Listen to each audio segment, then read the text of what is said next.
Morning. This is Jim Whining, an ordinary man talking about what makes a good president.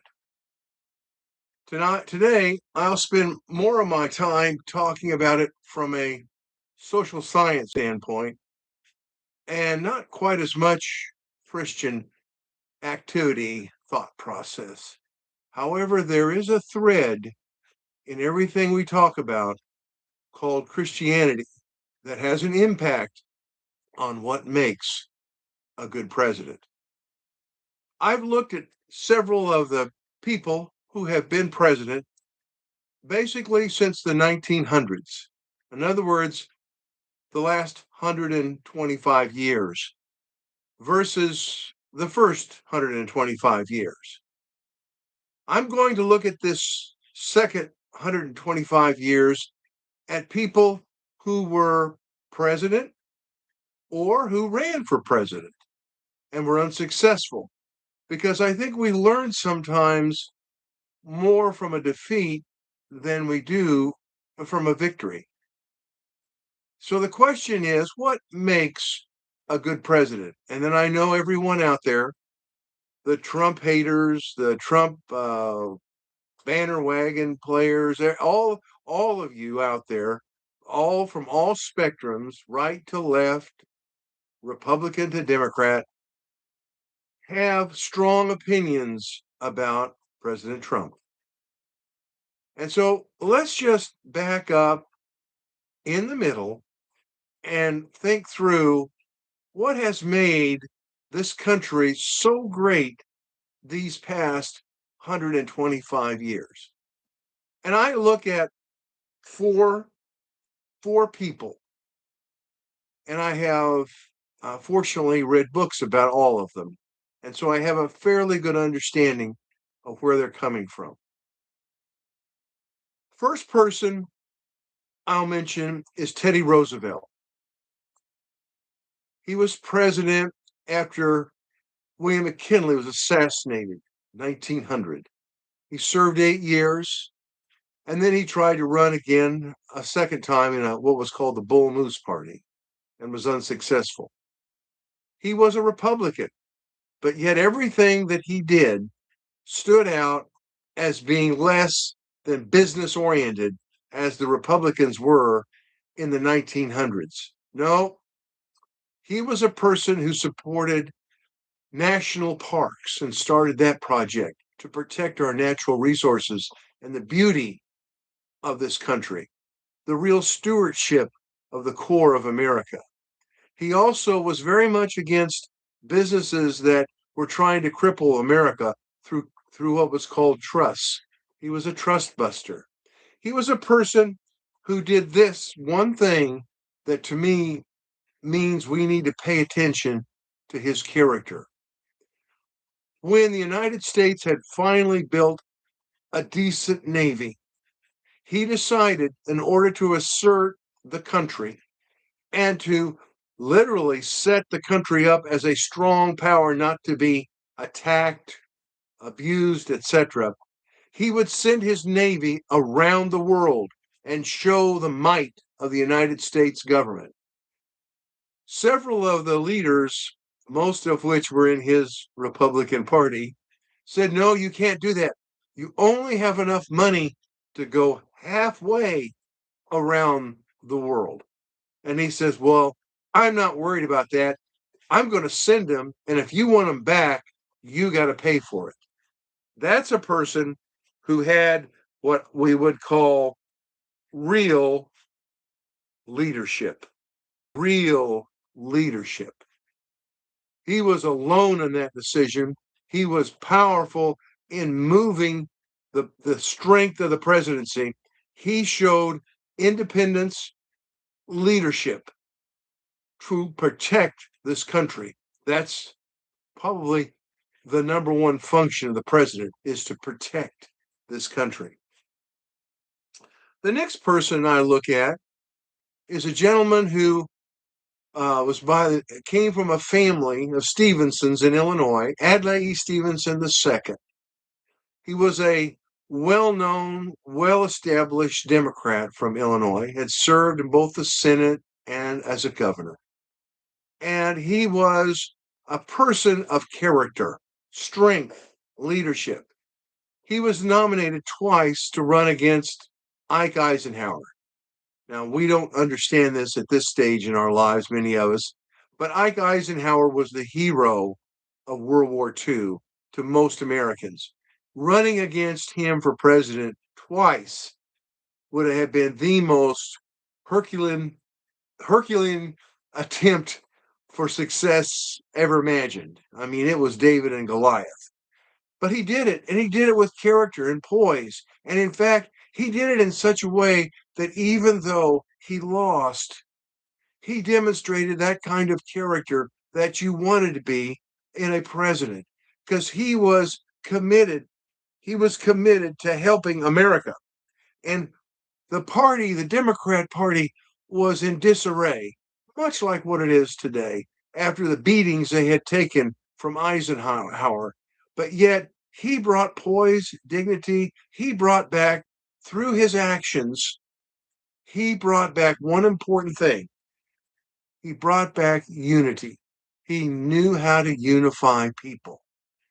And one of the greatest speeches he ever made was in the UN during the early 60s, when the Soviet Union was putting missiles in Cuba, 90 miles from the United States border, nuclear missiles in Cuba. And they were denying it. And he was on the floor of the UN when he made his famous speech about showing the picture of all the missiles that the Cubans were that it was being done in Cuba by the Russians, by the Soviet Union. And essentially, he said, I will stay here until hell freezes over for your answer. And as you know, that great speech followed up with eventually the Soviet Union pulling out all of their missiles in Russia. He had the ability to unify the people. That speech unified the people. That dignity during his campaigns unified the people. He knew the word unity, and he knew how to build unity. Adlai Stevenson II, Democrat from Illinois.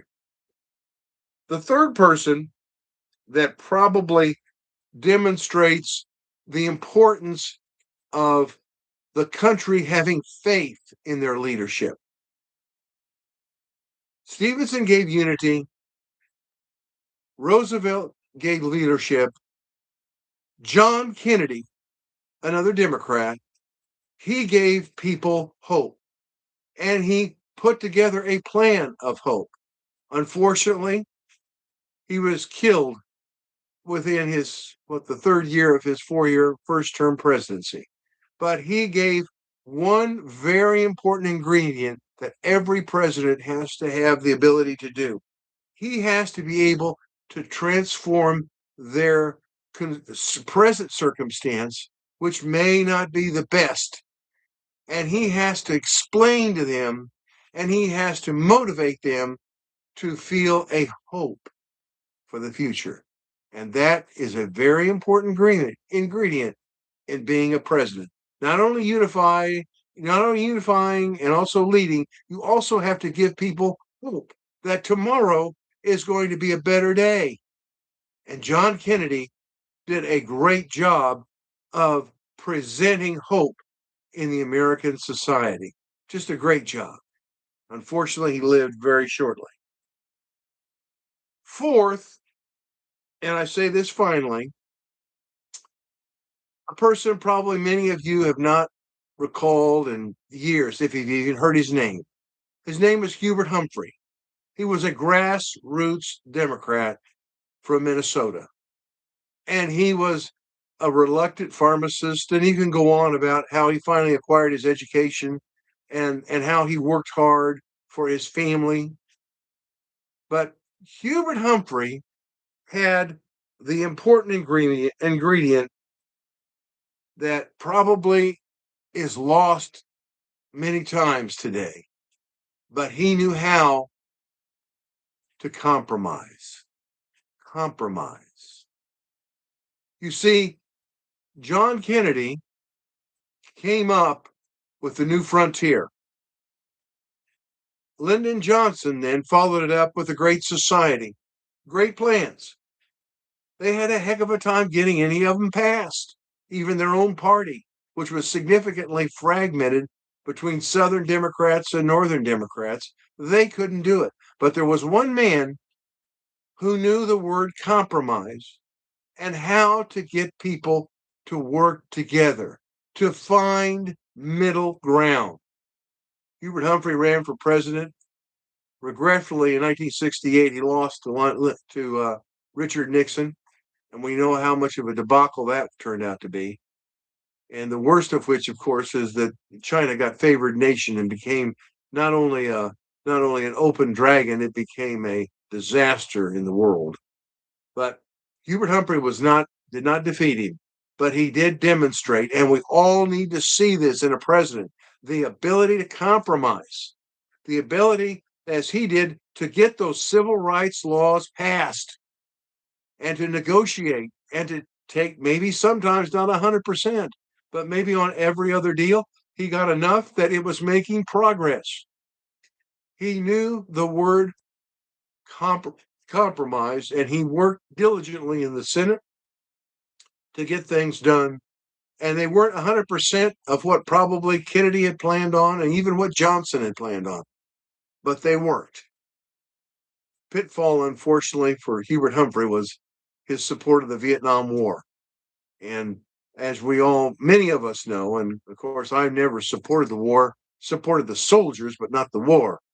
The war hurt his career, and I'm certain that was a major factor in him losing the 68 presidential candidacy.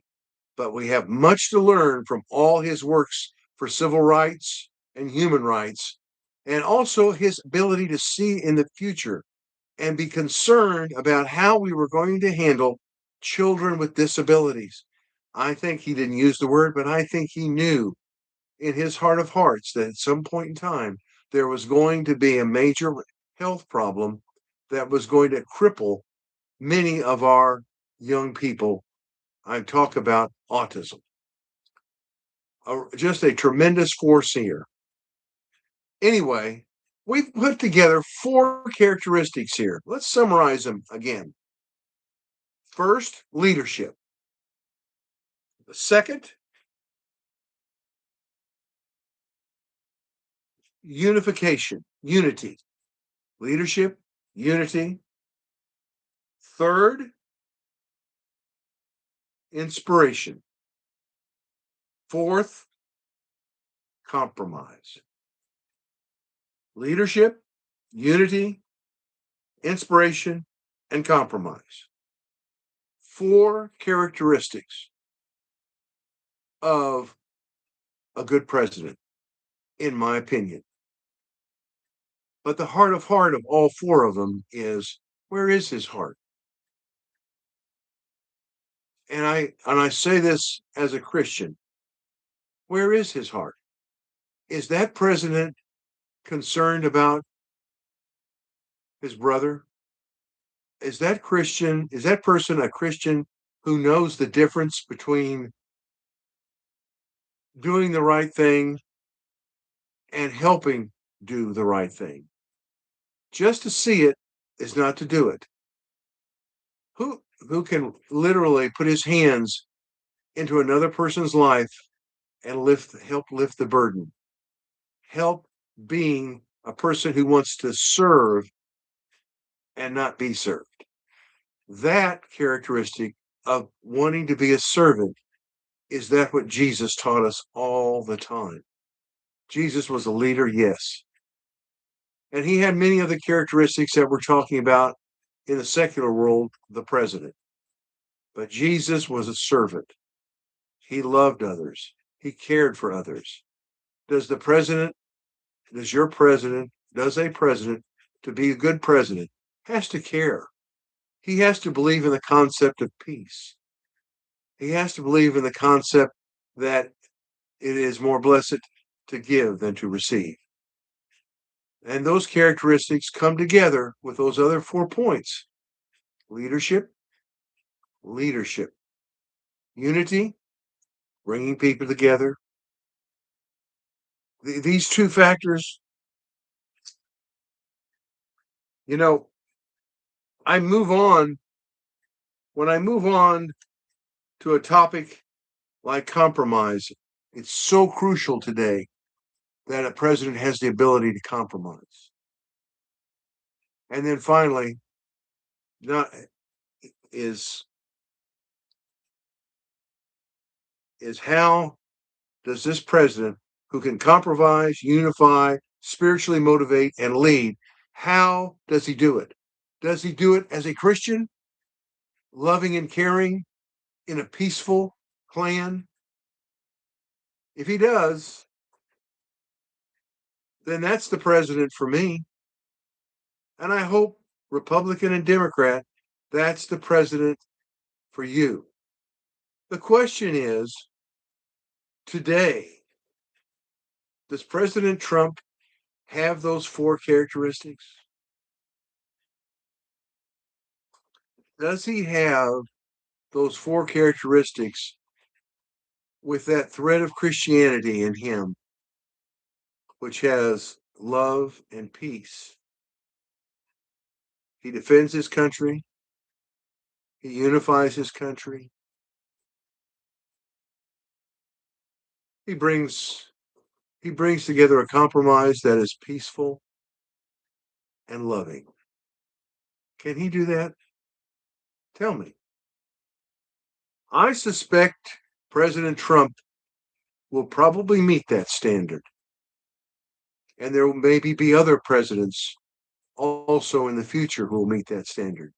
And that is the American way for this second half of the American history. Thank you for listening this morning. This has been an ordinary man saying, what is a good president? And I'm your host, Jim Whiting. God bless. God bless you. Seek peace, understanding, and compromise for the benefit of all of us. In the name of Jesus. Thank you.